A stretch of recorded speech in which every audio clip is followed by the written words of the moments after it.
명탐정 김호환이 해결하는 미스터리 사건 사라진 유품의 비밀. 주요 인물 소개. 김호환 60대 초반 은퇴한 형사 출신. 강민구 30대 초반 열정적인 조수. 사건 줄거리. 사건명 사라진 유품의 비밀. 서울의 한 오래된 저택에서 80세 노인이 갑자기 세상을 떠난다. 문제는 그의 유언장에 적혀있던 집안의 오래된 서랍 속 보석 상자가 흔적도 없이 사라졌다는 것. 상속을 둘러싼 자식들의 갈등, 가정부의 수상한 행적, 이웃의 지나친 간섭까지 얽히며 혼란스러워진 상황. 서울 성북동 언덕 위 붉은 벽돌로 지어진 오래된 저택이 있었다. 그곳은 이미 50년 가까이 한 노인 윤정호 80세의 집이었고 동네 사람들은 그를 고집불통의 갑부 노인이라 불렀다. 그러던 어느 늦은 가을밤 저택에서 갑작스러운 비명이 터져나왔다. 아침이 밝기도 전에 가정부의 신고로 구급차와 경찰이 들이닥쳤을 때 윤정호는 이미 숨을 거둔 뒤였다. 심장마비 같긴 한데 뭔가 수상해요. 유언장 때문에 자식들이 매일 싸웠거든요. 가정부는 경찰에게 떨리는 목소리로 말했다.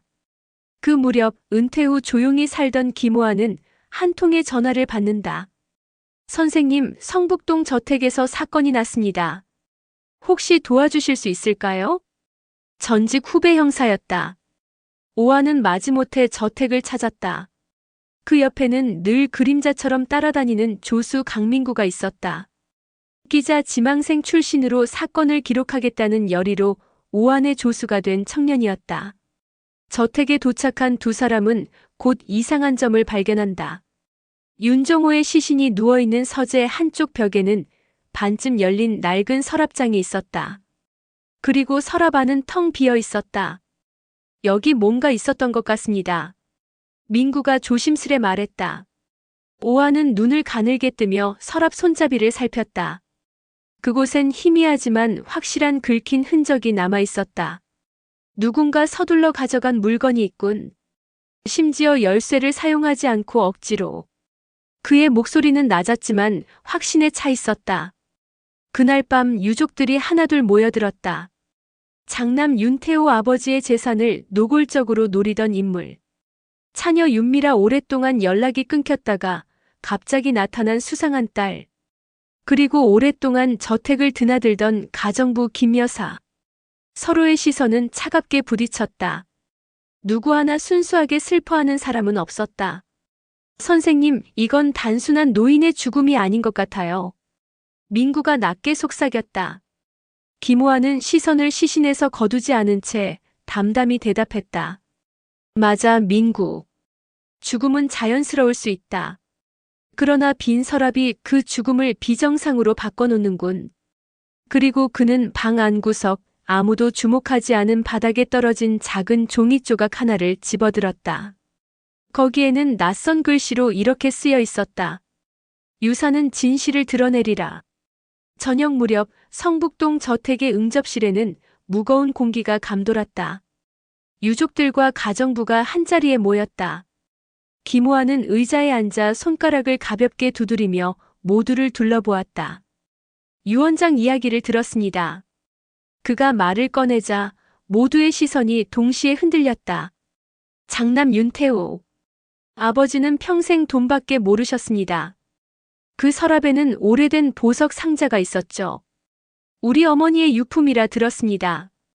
그런데 누가 훔쳐간 거라면 가족 중 한 명일 겁니다. 태호의 눈빛은 노골적으로 동생 윤미라를 향했다. 차녀 윤미라. 오빠 또 날 의심하는 거야?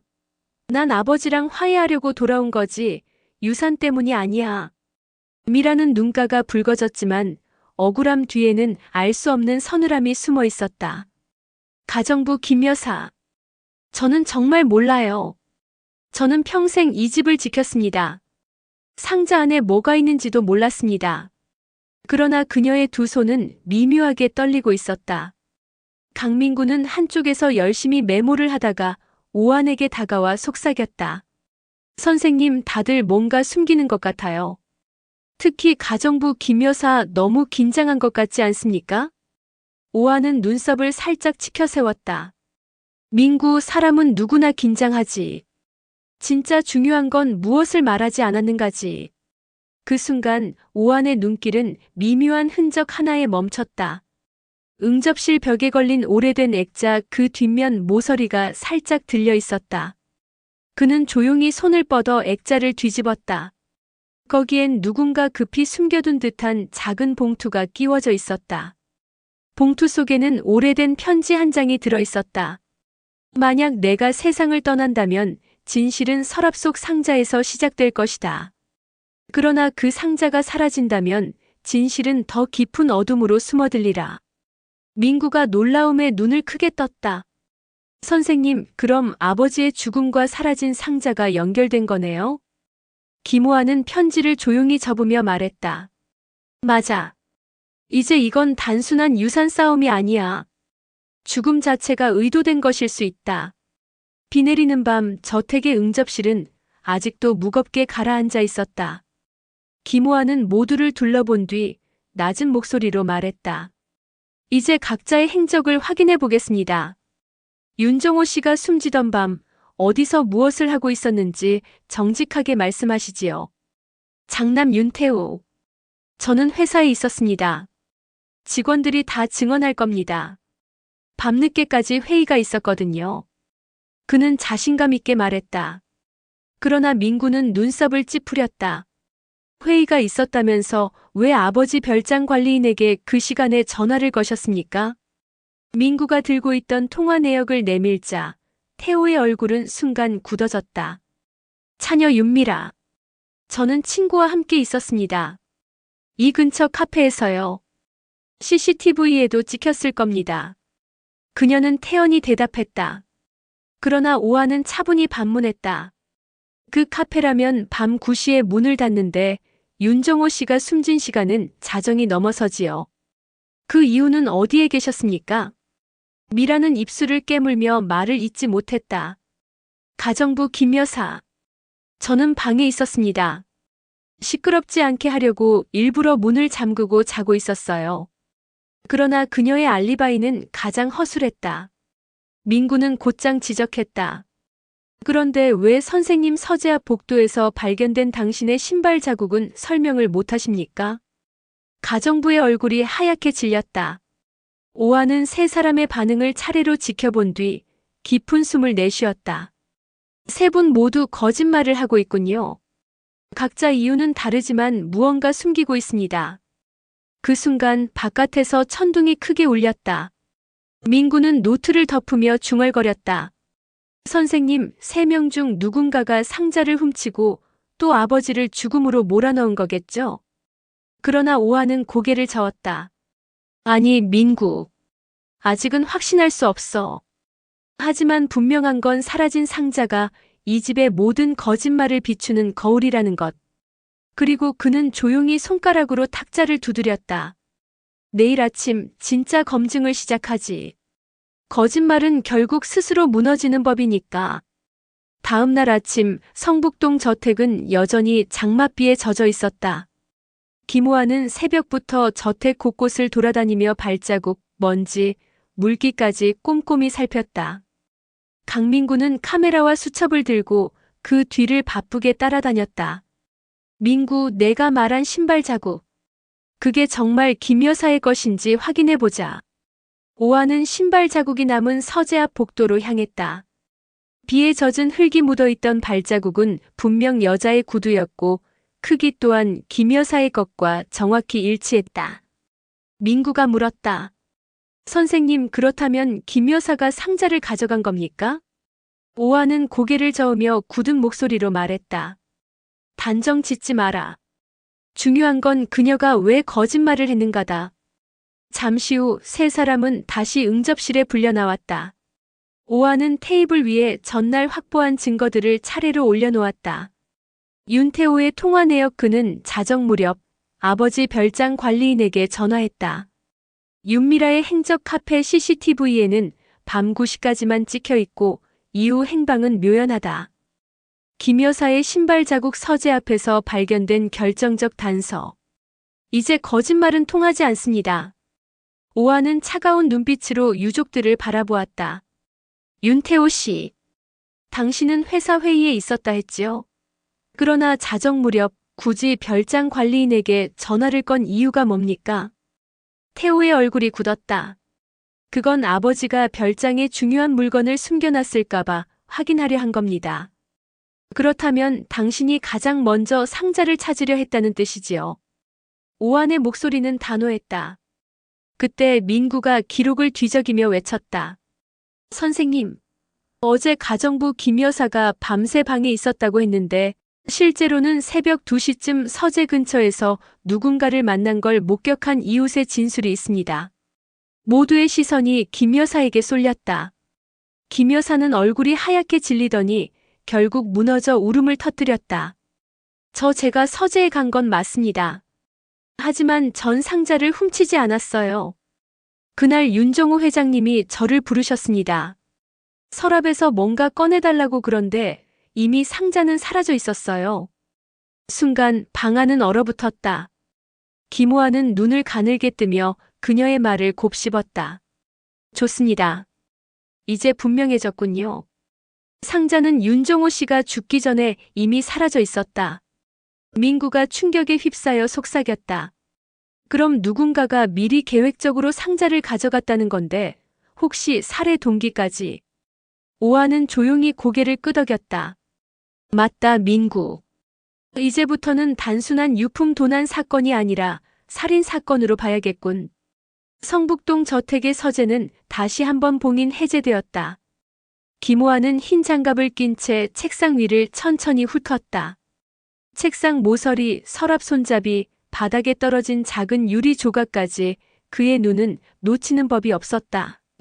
강민구가 초조한 목소리로 물었다. 선생님, 어제까지만 해도 경찰은 단순 심장마비라고 했잖아요. 정말 살인일 가능성이 있습니까? 오하는 고개를 끄덕였다. 민구, 이 집의 공기는 너무 인위적이다. 심장마비라면 남아있을 수 없는 흔적이 있어. 그는 책상 위에서 작게 부서진 유리 파편을 집어들었다. 이건 컵 조각이야.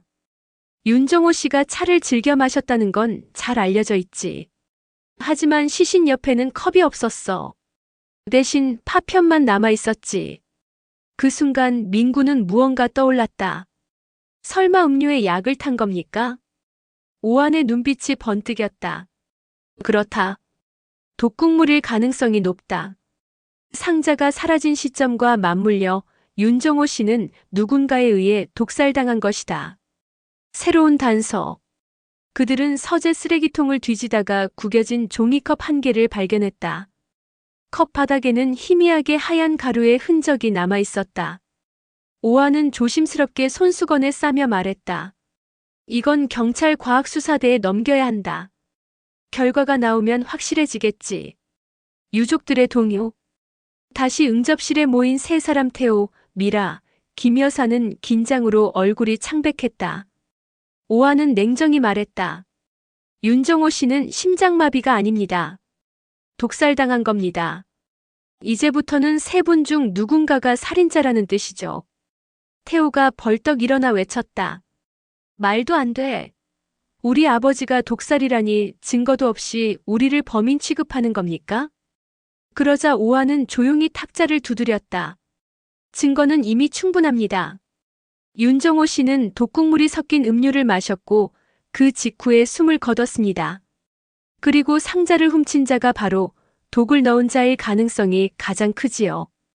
강민구는 긴장된 목소리로 중얼거렸다. 선생님, 이제 본격적으로 추리가 시작되는군요. 오하는 차갑게 웃으며 말했다. 이제 거짓말은 더 이상 통하지 않아. 진짜 범인은 곧 드러난다. 성북동 저택의 응접실, 창밖으로는 아침 햇살이 희미하게 들어왔다. 그러나 방 안 공기는 여전히 싸늘했다. 김호아는 서재에서 발견한 종이컵과 유리 파편을 손에 들고 유족들을 하나씩 바라보았다. 오늘은 심리게임을 해볼 겁니다. 각자의 마음속 숨은 진실을 꺼내보도록 합시다. 장남 윤태호의 균열.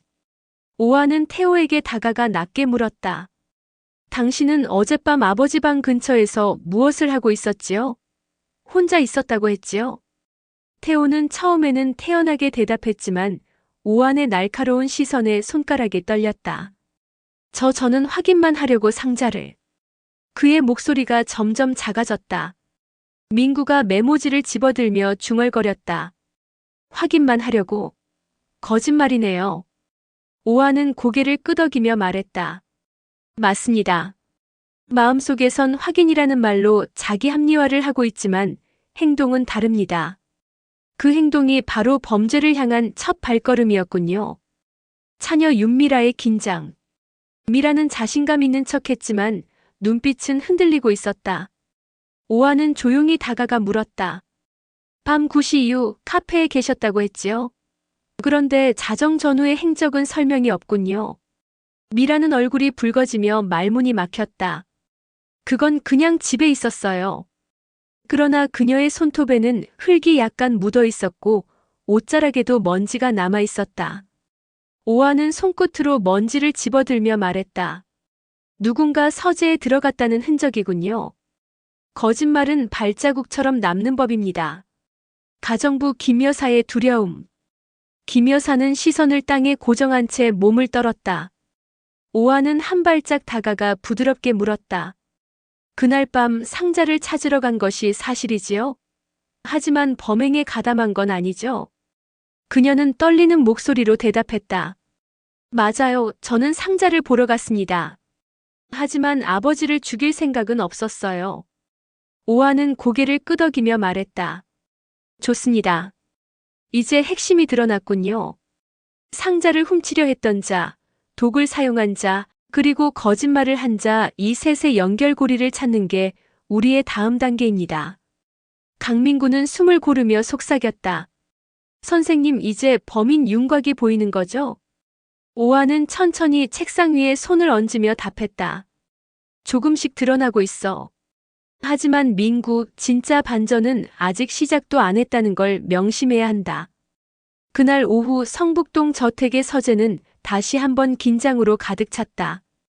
김호환은 조용히 방안을 살피며 손끝으로 책장 모서리를 훑었다. 강민구는 카메라와 수첩을 들고 오한의 움직임 하나하나를 놓치지 않으려 애썼다. 민구, 여기. 서랍 안쪽에 남겨진 미세한 긁힘 흔적을 보게. 이건 상자를 꺼내기 위해 억지로 힘을 준 흔적이야. 그리고 그 힘의 방향과 손의 위치를 계산하면 범인이 누구였는지 추정할 수 있다. 민구는 눈을 크게 뜨며 물었다. 선생님, 그럼 서랍을 연 사람의 키와 성별까지 알 수 있다는 건가요?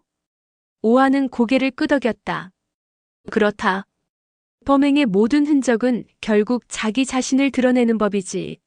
새롭게 드러난 증거. 오한은 조심스럽게 책상 밑을 살폈다. 바닥에는 작은 금속 조각 하나가 떨어져 있었다. 이건 상자 자물쇠 일부가 깨진 조각이다. 즉, 범인은 열쇠가 아닌 힘으로 상자를 열었군. 민구가 흥분된 목소리로 외쳤다. 그럼 독살과 상자 도난이 동시에 계획된 거네요. 누군가 치밀하게 계획한 범행이에요. 오한은 차분히 정리했다. 맞다. 상자를 먼저 확보한 뒤 독극물을 사용해 윤정호 씨를 제거했다. 그 과정에서 거짓말과 위장까지 철저히 준비했을 거야. 하지만 치밀함에도 불구하고 작은 흔적 하나는 남기기 마련이지. 바로 이 금속 조각과 발자국이 그 증거다. 유족들의 긴장. 다시 응접실로 돌아온 세 사람, 태호와 미라, 김 여사는 표정이 굳어 있었다. 오한은 천천히 그들을 바라보며 말했다. 상자가 사라진 시점과 독극물의 사용 시간, 그리고 서랍 흔적까지. 모든 증거가 한 사람에게 집중된다. 민구가 조심스럽게 속삭였다. 선생님, 그럼 범인은 이미 드러난 건가요? 오한은 담담히 고개를 끄덕였다. 그렇다, 민구. 하지만 증거만으로는 충분하지 않아. 마지막 결정적 증언을 확보해야 한다. 그 순간 방 안 공기가 더욱 무겁게 느껴졌다. 범인은 긴장과 두려움 속에서 점점 흔들리기 시작했다. 저녁이 깊어가자 성북동 저택의 응접실은 긴장으로 숨조차 쉬기 힘들었다. 김호환은 태연하게 의자에 앉아 세 사람을 번갈아 바라보았다. 강민구는 떨리는 손으로 노트와 카메라를 붙잡았다. 오늘 밤 나는 진실을 말하도록 하겠습니다. 오한의 목소리는 낮지만 방안을 울리는 힘이 있었다. 첫 번째 심리 포착. 오한은 태호에게 다가가 부드럽지만 단호하게 말했다. 윤태호 씨, 당신은 상자를 먼저 확보하려고 서랍을 억지로 열었지요? 태호는 처음에는 반발했지만 오한의 날카로운 눈빛에 서서히 흔들리기 시작했다. 그럴 수밖에 없었습니다. 아버지께서 상자 안에 중요한 문서를 숨겨두신 걸 알았거든요. 오한은 고개를 끄덕이며 민구를 향해 손짓했다. 그렇지, 민구. 이제 그의 말이 진실인지 거짓인지 확인할 차례다. 차녀 윤미라의 균열. 미라는 처음에는 자신만만했지만 오한의 심리 압박이 이어지자 숨이 가빠졌다. 밤 9시 이후 집에 있었다고 말했지요. 하지만 서재 주변에서 발견된 발자국은 오한은 바닥에 남은 작은 흙자국을 손끝으로 집어들어 보여주었다. 미라는 떨리는 목소리로 대답했다. 그건 제가 가방을 찾으러 잠깐 나갔던 거예요. 상자를 훔치려고 한 건 아니에요. 오한은 고개를 끄덕이며 조용히 말했다. 그렇군요. 하지만 잠깐이라는 단어는 범인의 계획에서 가장 흔한 위장일 뿐입니다. 가정부 김 여사의 두려움. 김 여사는 얼굴이 하얗게 질린 채 숨을 고르며 앉아 있었다. 오한은 조용히 그녀에게 손을 내밀며 물었다. 당신은 상자를 훔치려 서재에 들어갔지만 독극물을 사용하지 않았군요. 그녀는 떨리는 목소리로 말했다. 맞아요. 전 절대 아버지를 해칠 생각은 없었어요. 단지 상자 안에 무엇이 있는지 확인하려고. 오한은 깊게 숨을 내쉬며 결론을 내렸다. 좋습니다. 이제 알겠군요. 상자를 훔치고 독극물을 사용한 자, 그리고 그 계획을 은폐하려 거짓말한 자. 모든 단서가 모이면 범인은 자연스럽게 스스로 드러납니다. 강민구가 떨리는 손으로 노트를 덮으며 속삭였다. 선생님, 이제 범인을 추궁할 때가 온 거네요. 오한은 차분히 말했다. 맞다. 민구, 심리전은 이제 끝났다. 이제 마지막 증거와 마주하게 되면 모든 거짓말은 스스로 무너질 것이다. 방 안의 공기는 점점 팽팽해졌고 범인은 자신도 모르게 숨을 죽였다. 진실이 드러나는 순간이 가까워지고 있었다. 김호환은 마지막 증거와 심리전을 통해 범인의 윤곽을 구체적으로 드러낸다. 장남 윤태호는 상자를 훔치려 했고 범행 계획에 일부 관여했음이 밝혀진다. 가정부 김 여사는 아버지를 보호하기 위해 은밀히 개입하여 독극물 음료를 바꾸고 상자를 안전하게 숨겼다. 차녀 윤미라는 범행에 직접 개입하지 않았지만 밤 시간 행적을 숨기고 거짓말을 하며 사건을 복잡하게 만들었다. 이로써 모든 단서가 모이고 사건 해결의 마지막 단계로 진입하며 범행 계획과 동기가 거의 완전히 드러난다. 성북동 저택에서 김호환과 강민구는 마지막 증거와 진술을 정리하며 경찰에 사건을 보고할 준비를 한다. 범행의 핵심은 상자를 훔치려 한 장남 윤태호와 독극물 계획, 그리고 가정부 김 여사의 은밀한 개입이었다. 김호환은 심리전과 결정적 증거 금속 조각, 종이컵, 발자국 등을 통해 범인의 행동과 거짓말을 하나씩 드러낸다. 장남 윤태호는 상자를 확보하려고 했고 범행 계획에 일부 가담했지만 독극물은 직접 사용하지 않았다. 가정부 김 여사는 아버지를 보호하기 위해 독극물이 든 음료를 바꾸고 상자를 안전하게 숨기는 결정적 역할을 했으며 차녀 윤미라는 범행에 직접 관여하지 않았지만 행적을 숨기고 거짓말을 했다. 결국 모든 단서와 증언으로 윤태호가 범행 계획의 중심 인물임이 밝혀지고 유족들은 책임과 후속 조치를 받아들이며 사건은 종결된다. 김호환은 사건을 해결하며 거짓말과 욕심이 결국 자신을 망친다는 교훈을 남긴다. 그는 민구와 함께 또 다른 미스터리를 향해 발걸음을 옮기며 장편 미스터리를 마무리한다. 에필로그. 성북동 저택의 응접실은 다시 평온을 되찾았다.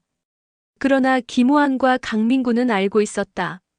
진실을 감추려는 인간의 욕심과 거짓말은 언제든 새로운 사건으로 이어질 수 있다는 것을.